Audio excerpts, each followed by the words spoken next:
Today, we're diving into the cloud to deploy Ubuntu on Linode, and you'll be amazed at how easy it is. Let's start by navigating to the Linode website, creating an account, and logging in. Once logged in, click on Create Linode to begin setting up your server. Next, you'll be prompted to select your distribution. From the menu of available operating systems, choose Ubuntu. Linode offers various Ubuntu versions.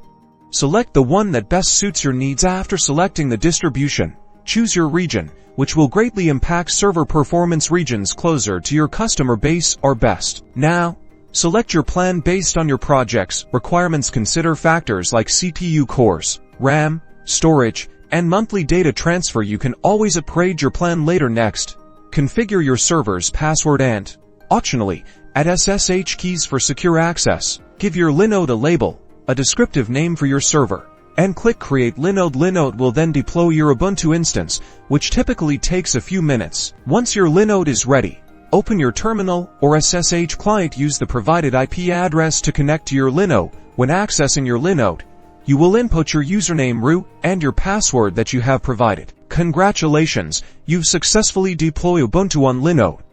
Ubuntu on the cloud is a gateway to scalability, performance, and a solid foundation for your business. Now, get out there and start building.